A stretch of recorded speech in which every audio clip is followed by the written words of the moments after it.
Hey, Jim. Hi, Steve. Are you up for a challenge today? Oh, yeah, always. Name some perfect albums. That's it? Okay. That's easy. Okay. Dark Side of the Moon, Permanent Waves, Back in Black. What's that one from Nickelback? No. Perfect albums under $10. Okay.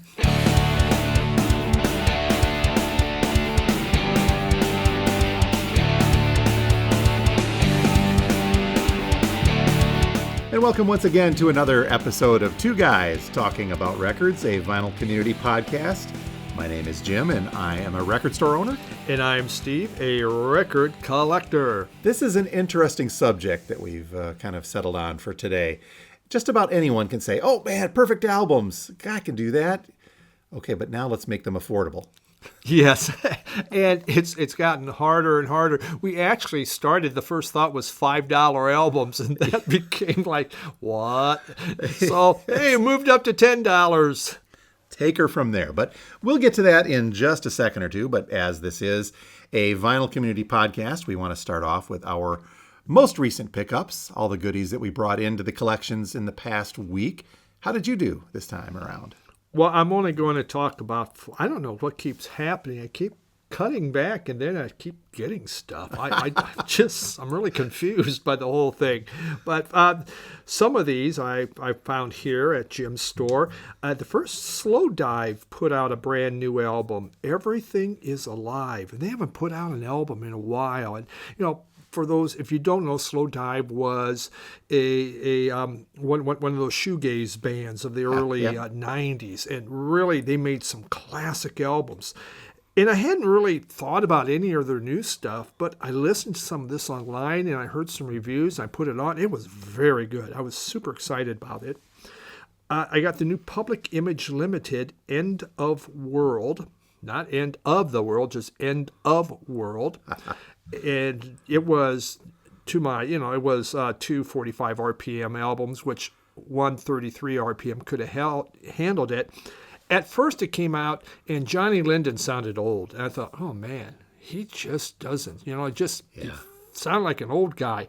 But then it all kicked in and he began sounding like, Johnny Linden of, when he was a lot younger, and there was a lot of vile, just coming at you with the energy. It was really good. Just a quick aside on that. That's, I think, his current persona. He has come this weird full circle where he has remained true to his anarchist roots, I think, where he's now questioning the current governmental narrative of whether it be the U.S. or the U.K., which now makes him a pariah in a lot of cases. Yes. Just an observation, but that could be some of that angst that's coming through with him, even as is he 70-some now? He has to be, yes, or just about. Just I guess at 16, he's probably in his mid-60s, because you think Sex Pistols started in 76. Yep, okay, yep. Someone can correct us. And but he's in his 60s. But yeah, it was. You could tell he was kind of angry about a lot of stuff, which is what I like about him. Yeah. You don't want a lovey-dovey song from him. No. Side note to the side note. I know we're off topic already. I've always found it amazing that Public Image Limited kind of morphed from what the Pistols were. It's a completely different 80s sound to that 70s punk, but that's just me. It is. It was. You bring in like Jaw Wobble on bass, which is a totally different bass player, and it just where Linden wanted to go. He didn't have Malcolm McLaren in there kind of pushing him this, pushing him that way. So, yeah. Okay. Sorry about that. Back to it. Sorry. I bought it's a live album from Television. It's called Blow Up. It was from a live set from 1978. It had come out in cassette in 82, but never on vinyl. And so it was fun to hear these Television songs done live. Yeah. They do some covers on there, like Knocking on Heaven's Door. To hear Tom Verlaine and his guitar do a Knocking on Heaven's Door was pretty cool. And there was a few others. It was really good. Very interesting album. And the final one, which is one that we'll agree on, Cake came out with Comfort Eagle. Yes, and finally. That is heads by far and away my favorite Cake album. If I only need one Cake album, it is Comfort Eagle. I'm so happy that they've started going through the catalog. And I ended up looking on this too. There have been bootleg vinyl of other Cake albums that have come out there, but Comfort Eagle has kind of escaped that. And so when Cake started reissuing these, late last year, earlier this year, I think they started popping up with a couple of other of them.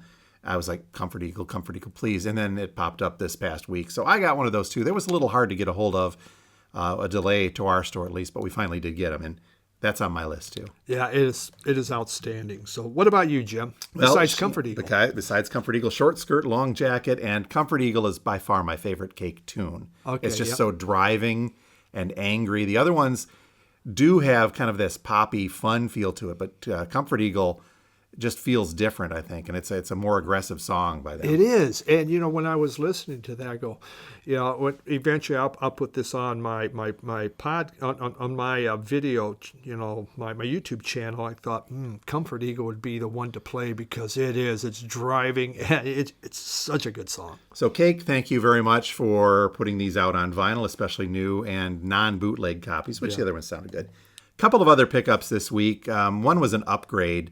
I upgraded my Bebop Deluxe Modern Music. I've had this kind of sideways just infatuation with Bebop Deluxe of late. When I find them, I'll listen to them. They're not for everybody. It's this very odd vocal, very like an intermediary sound. It's not alternative. It's not punk. It's not new wave. It's just kind of this UK group that sits in the middle of all of these and does their own stuff. So I upgraded Modern Music. I had a Canadian copy, which was okay, but I found a nice UK copy and added that in there. But on that same note, in the same collection that I got that one with was a Bill Nelson solo album, Bill Nelson from Bebop Deluxe, called Quit Dreaming and Get on the Beam, but it was a double LP with Sounding the Ritual Echo. And I had not heard of this. I gave it a listen, and it is, for all intent and purposes, sounds like Bebop Deluxe, even though it's Nelson as a solo. And again, it's just out there. It's not, I don't think it's a great music that I'm going to dive to all the time, but once in a while you get in the mood for this offbeat stuff, and that's where I put this. Okay. I've struggled. I have some Bebop Deluxe. I struggle a little bit with them. I don't mind them, but to be in the mood, it hasn't happened in a couple years, but you never know. It can happen. You've got them if you need them. Yes. There we go, like a lifeline. Yes. A couple of other pickups, and this one wasn't unexpected. This one, I sigh because I'm glad we don't sell ice cream and French fries at the store because my impulse control is not quite where it should be. But I'd put out a copy of Damnation of Adam Blessing. That is the name of the group, and it's the self-titled of this. Completely unfamiliar. It's a 1969 album. Discogs calls it hard rock, psych rock. Damnation is a Cleveland, Ohio band. And this is one of, I think, maybe 3 albums they did. And this was their first. And it's just really good. Because it's Cleveland, it borderlines on that garage rock sound, but it's got the psych rock feel from 69. And what really sold me on it was the lead song on side B was a cover of Last Train to Clarksville, which was just, I think it blew me away as this is cool. And it's one of those ones, and I imagine this will be a topic sometime, that can one song make you want an entire album. In this case, it's good. The rest of the album's good, but that cover especially is great, talking about covers. And then finally, I don't know where to go with this. I actually have to show this to Steve, so you folks will have to just kind of use your imagination. Theater of the mind. We had a small collection of South Korean bootlegs show up at the store this past week. And if you're unfamiliar with what those types of bootlegs are from, they either South Korean or sometimes Taiwanese bootlegs, it's all kind of this Southeast Asian things that cropped up in the late 60s and 70s when servicemen were stationed over there. And they couldn't get the music that they wanted to get a hold of. I mean, the radio stations, the Armed Forces radio would play this stuff, but these guys couldn't get the albums that they wanted to. So these bootleggers popped up, and they were just you talk about cheap bootlegs. They would photocopy the covers, and the colors would just be kind of this one, just the shade of the color. There'd be no deep colors to it. It'd be just like a photocopy. And this one in particular, I kept aside for myself. And it is a South Korean bootleg of Pink Floyd's Meddle, Meddle, which I think is a great album. I think we talked about the cover of that. And instead of the deep, rich blues, it's just kind of an off purple, and it's a real flimsy cover. But what's really interesting about this is the fact that it's on the Tidal label, and I couldn't find a year. In fact, I had to put this into Discogs myself because it didn't exist. Oscar is on the cover, which is another South Korean label, but Tidal is another label, and this kind of seems to be a combination of the two record labels.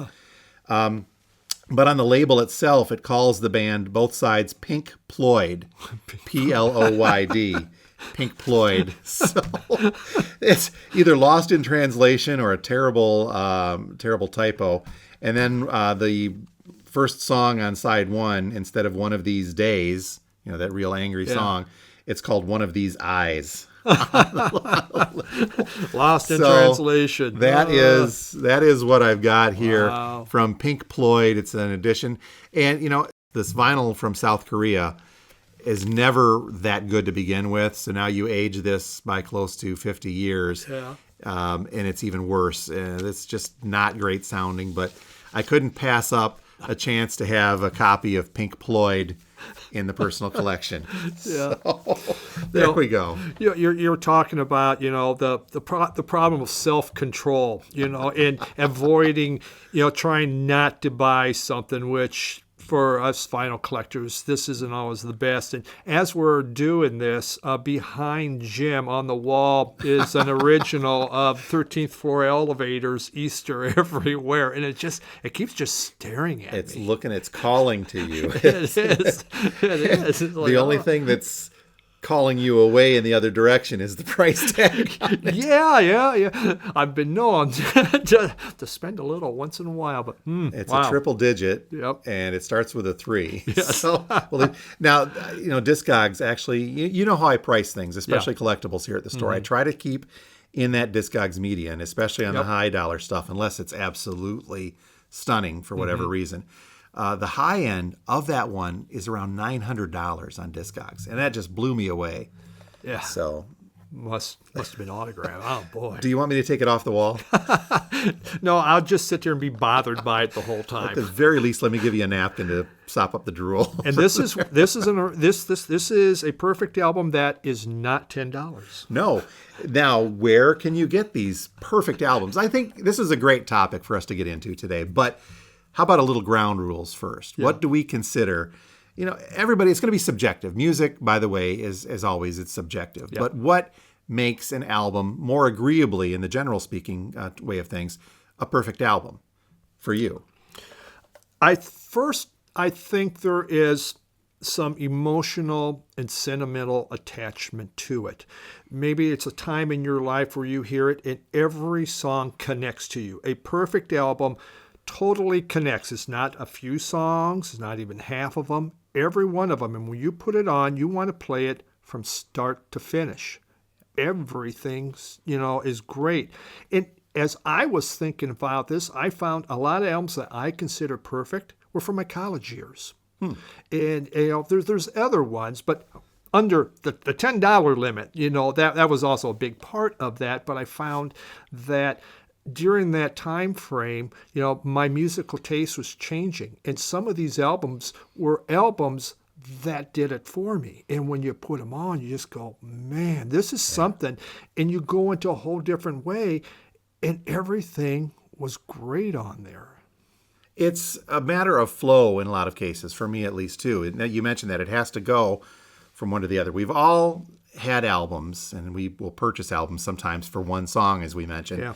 But I think the true sign of a perfect album is when that continuity, that flow, takes you from song to song without even really thinking about it.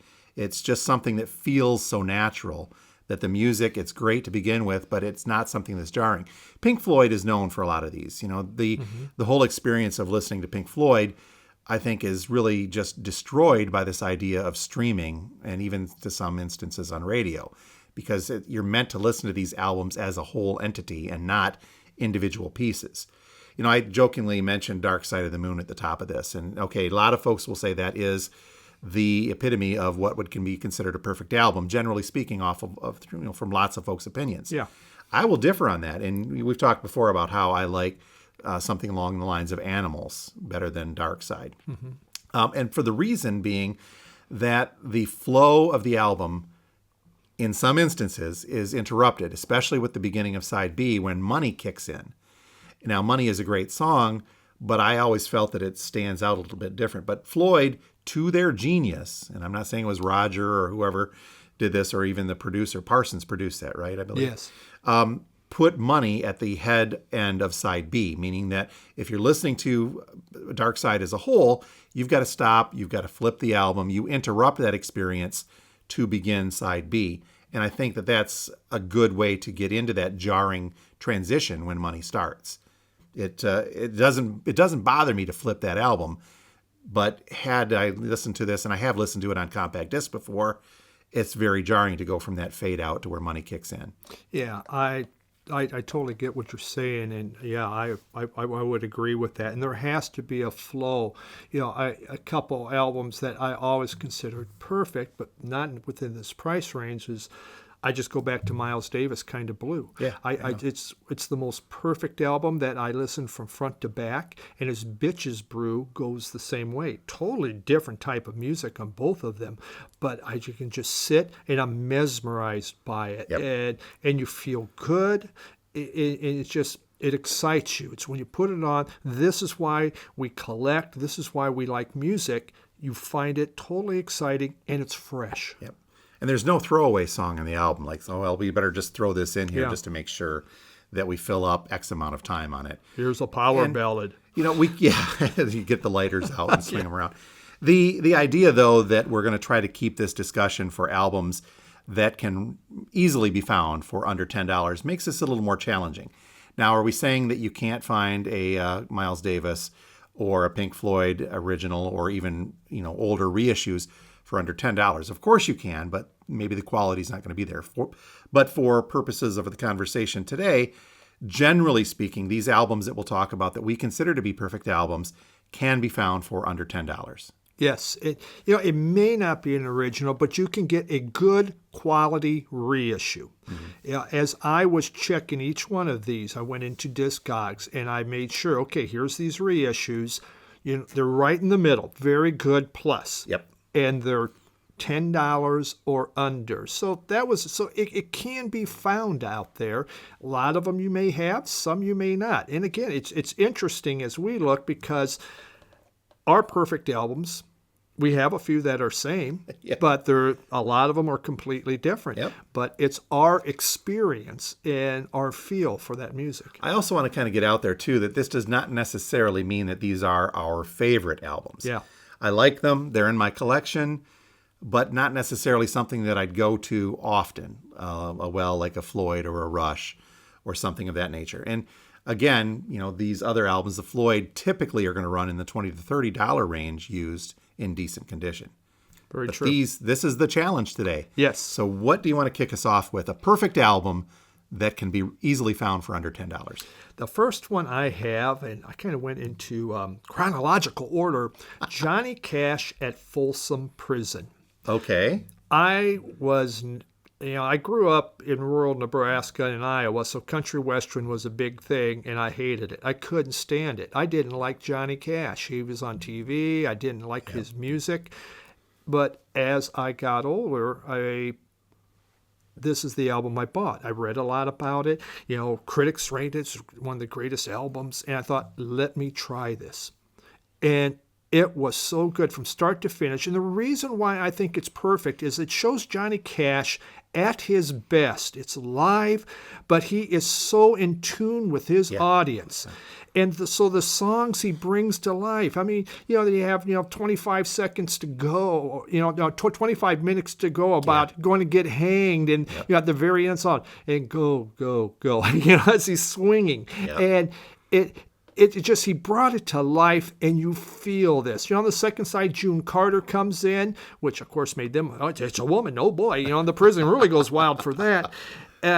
But it is a moment of time that showed the greatness of Johnny Cash and why he was the man in black. And I think it's cool too. Now, original 2i Columbia copies of that can go for the $40 to $50 range, but that is an album that was so popular and in print for so long, and still is today, actually, that you mentioned reissues can often be found in nice condition under that $10 mark. Absolutely. Very easy to find under that. And to me, it's well worth, even if you're not a big Johnny Cash fan, it's well worth having. And, just the cover itself, just his head and his sweats coming down. You could see he was just putting his all into it. He has kind of a smile. This is what he wanted to do. And the record company didn't want him to do this. You can't do this. You can't go to prison. And it was Johnny Cash. Yes, I can. And yes, I will. And it worked. Yes, it did. How about you? One of the other elements that I wanted to bring into this, I meant to mention earlier, and you said the artwork as well.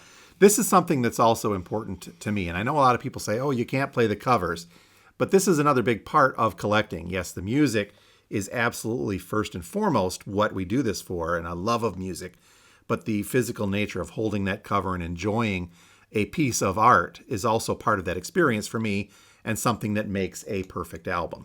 Which is where CDs, you don't get that Exactly. experience. And that is why I always had a hard time going to CDs till I was forced into it because I couldn't get vinyl.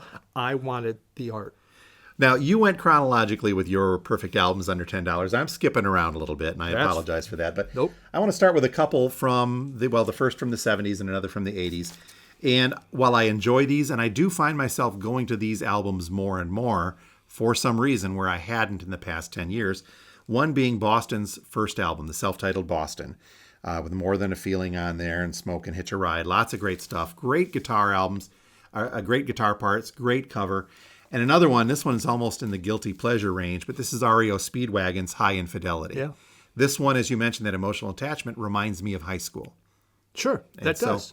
And it doesn't hurt that the cover's not too bad on that one either. But those are two that you can readily find fairly inexpensive. And that Boston is a great example. You put that on in every tune. To this day, that album excites me. If you have one Boston album, that's a greatest hits album. Yep. It is so solid, made so well. And the guitar work was so different for the time when that came out. It took that guitar playing, Schultz put it in a whole new direction with his sound that was a signature sound. It just, you can't help but get excited about it. Boston is one of those groups too, and I know that this is taking the discussion in a different direction. Their other albums are good, but nowhere near as good as that debut kicked out. Absolutely right. Yes. So, what else do you have? My next, Jimi Hendrix, Are You Experienced? Okay. Now, this was a group that I didn't grow up in that age when that was happening. And so I always thought that's what older people listen to, Jimi Hendrix. I just thought that's what it is. Those are the older kids listen to this. And it wasn't until college that I bought some. And I grew up on AM radio. It wasn't like Jimi Hendrix is all over AM radio. Yeah. And so I bought Are You Experienced? It was just, again, from song A right on through to the very end. All right, they do Hey Joe. What more can you ask for there? We got Hey Joe, Purple Haze, Manic Depression. It, again, is like a greatest hits album. Everything, and it's been played and played and played. And like Johnny Cash, it's been reissued and reissued. And you go into this, some of these 70s reissues, you can find them $10 or less.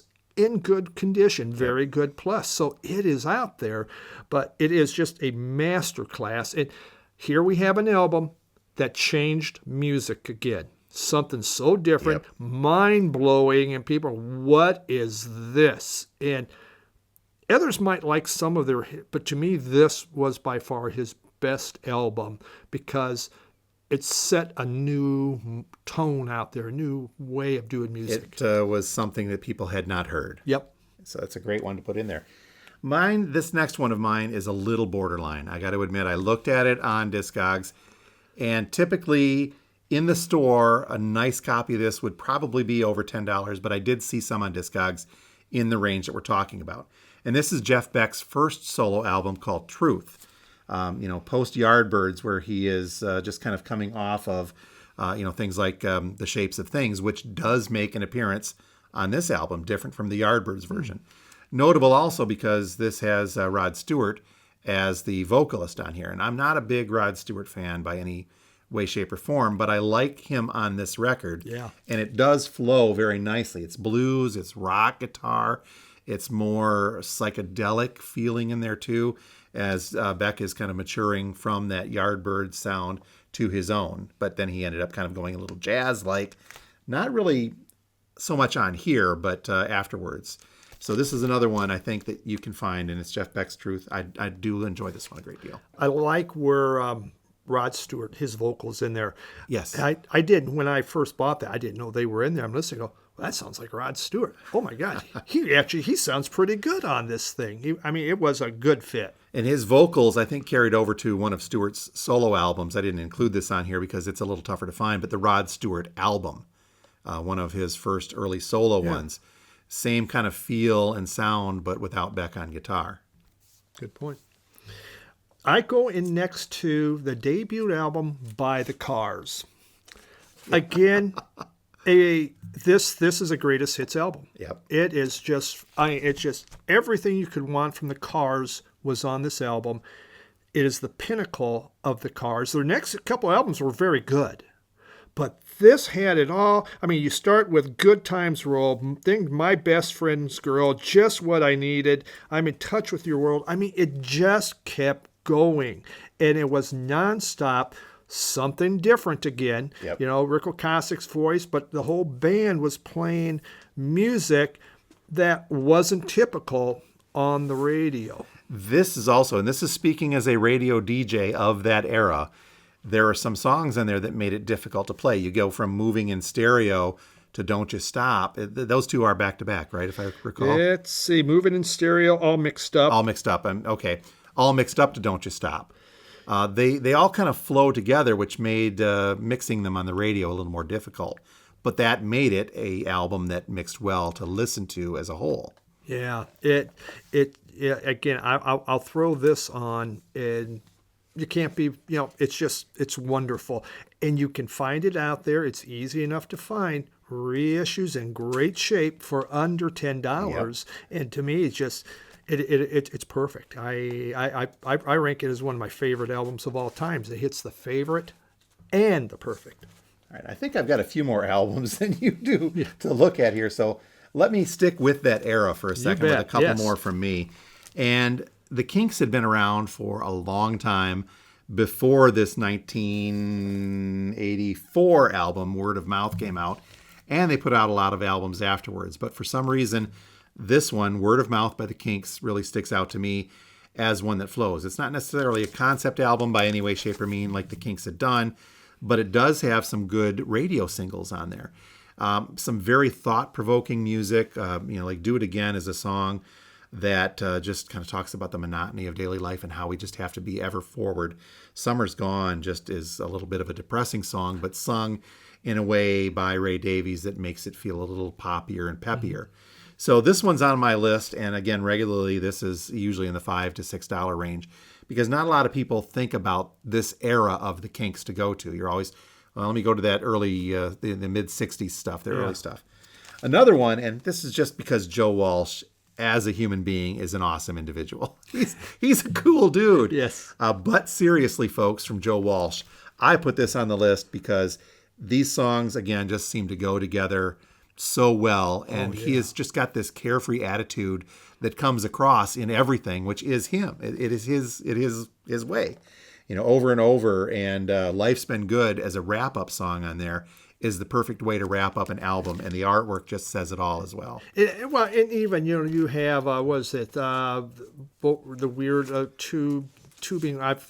It's just he has these instrumentals in there. Yeah, the vocal tube thing. Yeah, yes. And it is so good. That would be a perfect album on my list too. It's one I never tire, and I want to play from start to finish. Yep. On my phone, the whole album's on there because I want the whole experience with it. I absolutely adore that album. And he's such a cool dude, man. He is. Right. He is. I go next. It's Jerry Rafferty's City to City. Here it is. I will put that on, and I'm not going to take it off. It flows so well. The instrumentation is wonderful, from the use of fiddles to the piano. His guitar playing is great. The Arc to Baker Street, right down the line, city to city. There is some soft moments in here, but his voice is so perfect for it.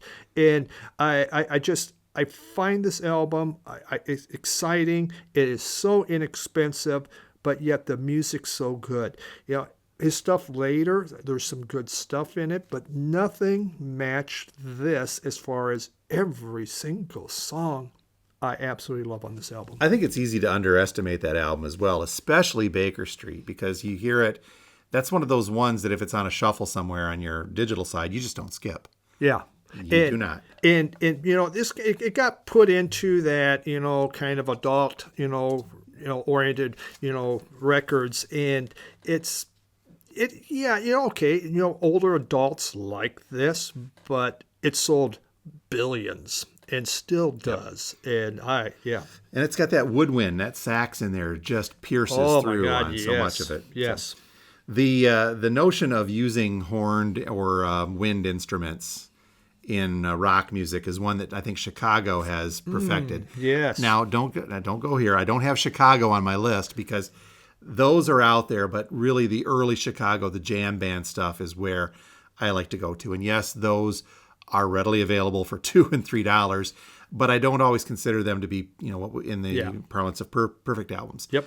The Canadian Chicago, however, we'll call these guys the Canadian Chicago. It's a group called Lighthouse. Are you familiar with them at all? Yes, I am. This one is called One Fine Morning, and these guys essentially are Canada's answer to Chicago with the horns and the jam band stuff. One Fine Morning, I'll have to dig up a year on this. I'm not quite certain when that was, but it is early to mid 70s as well. But it's got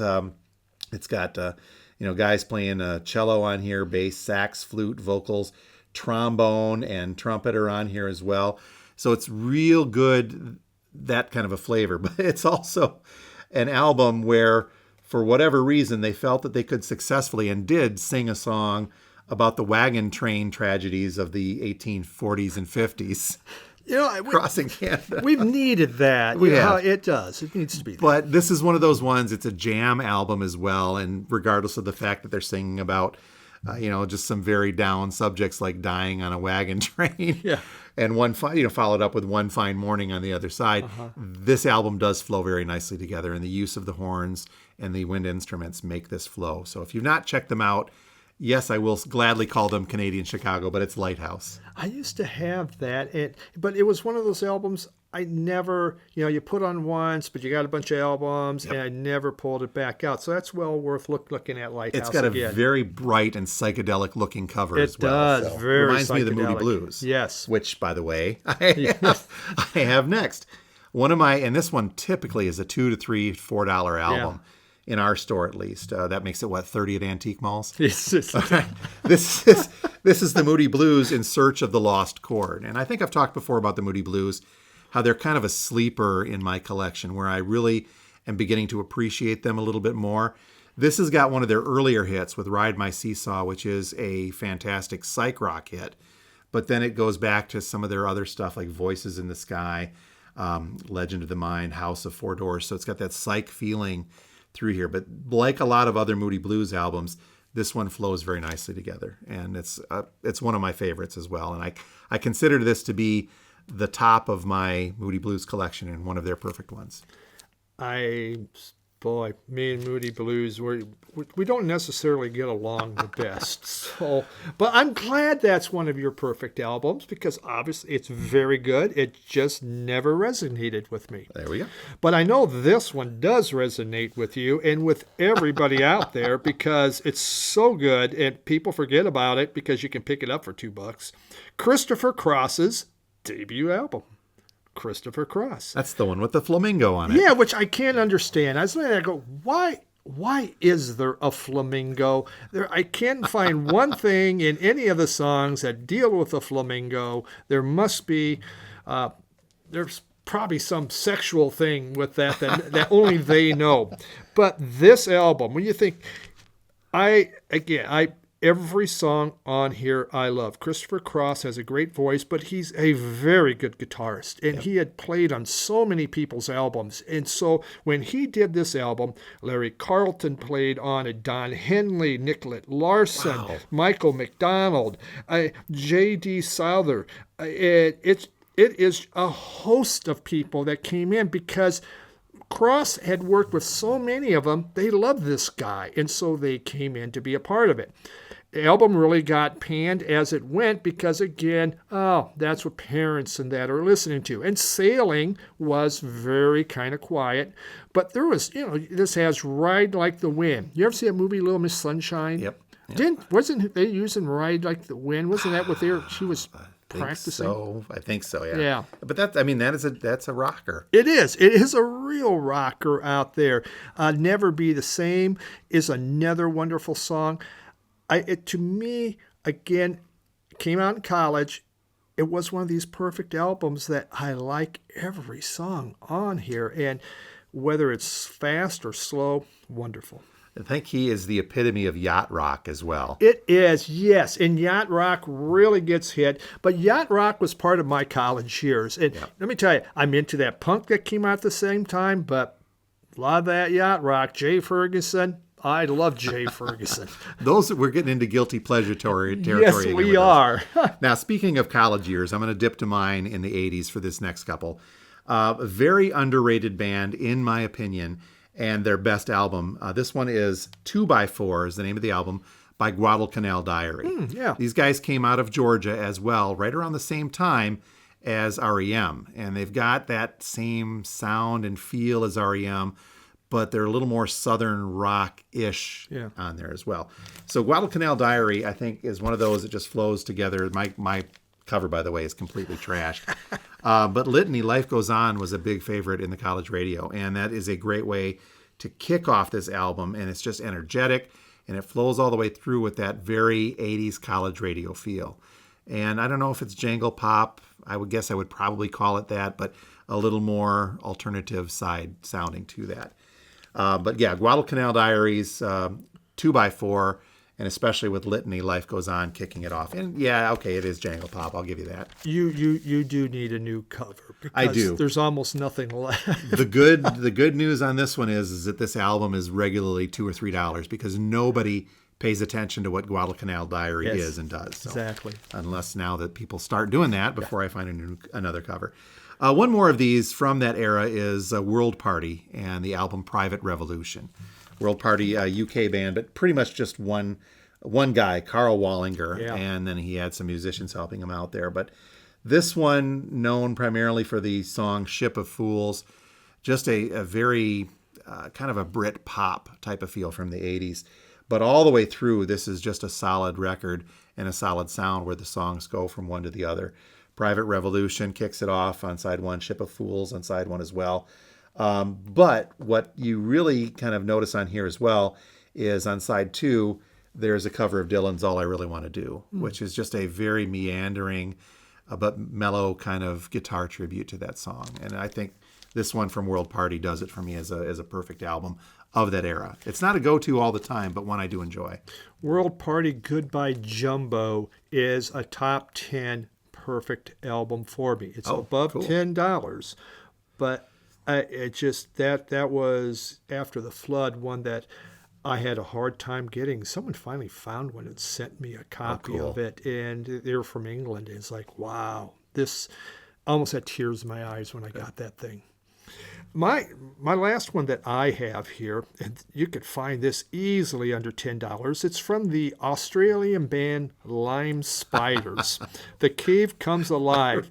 I remember these guys. The artwork itself is incredible. It's day glow colors. They're inside this like a cave, and there's spiders with fangs on them. There's rats and bats and everything else, and frogs. But the music. This is garage psych rock of the 80s at its very, very best. It doesn't get any better than this. They even do a Cream song, NSU on here. But it just begins with My Favorite Room by Mike Blood. It just takes off. It's fun. It is such a fun but it flows so nice, and it is a perfect example of garage psych of the 80s. Easy to find, and I'm telling you, everyone that I've hooked up to this, they love it. I mean, it was Action Woman, which is an incredible song, but they just get a kick out of it because it's so good.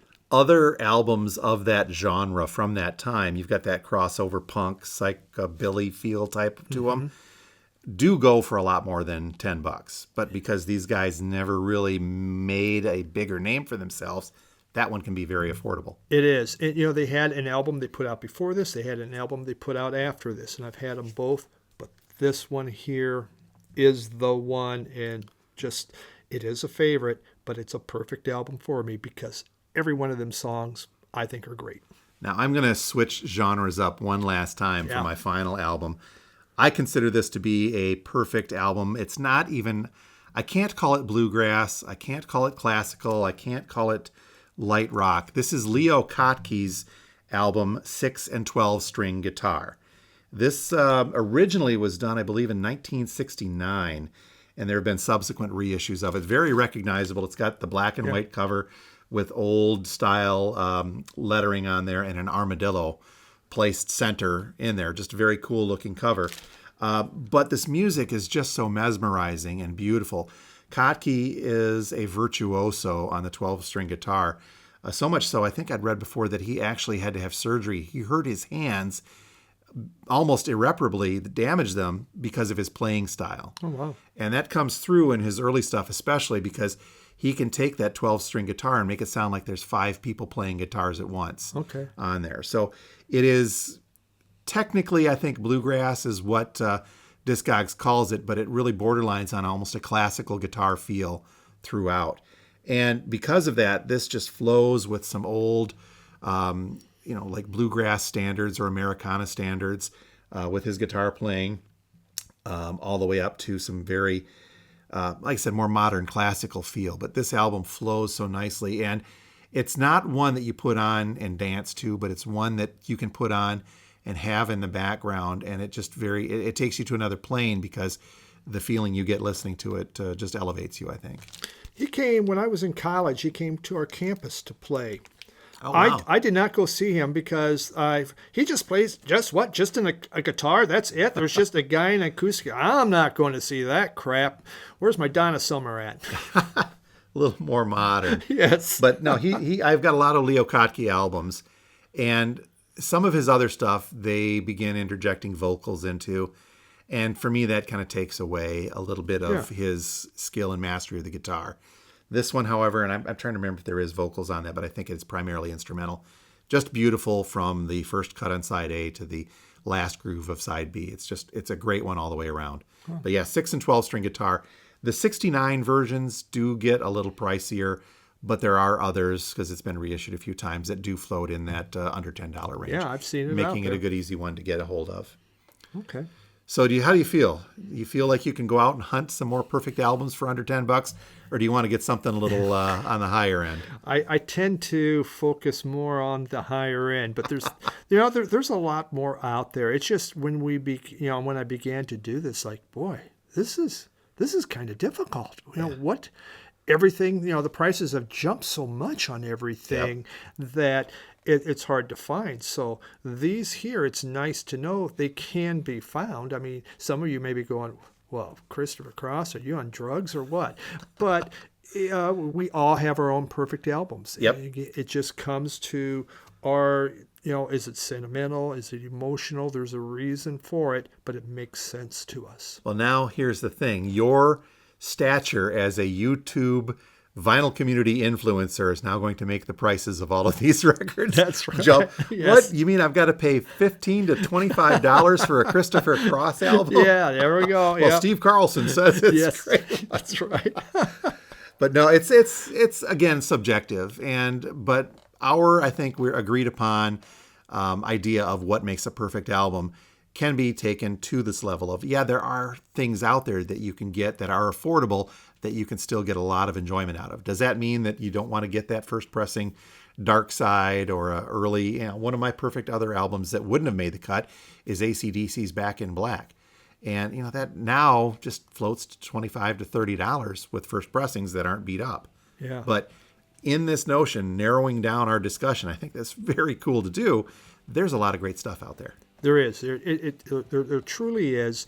And for those that like to dig, you can find it. And there's all these little gems that suddenly you pull, okay, I paid $5 for this, and you go home, and it just becomes a great experience for you. And you cannot believe, where has this been in my life? That's great. Well, Steve, as always, this has been a fun discussion to have, and hopefully you folks will go out and dig and find some of these treasures that won't bust your pocket. And share with us your perfect albums. Please under do. 10. It's got to be under 10, though. Don't go trying to make us spend more money, all right? As always. Well, you folks have been listening to Two Guys Talking About Records, a vinyl community podcast, brought to you each week by, two guys talking about records. I'm Steve. I'm a record collector. And I'm Jim, and I'm a record store owner. Thank you, folks, for listening, and we'll talk to you again next week. Bye.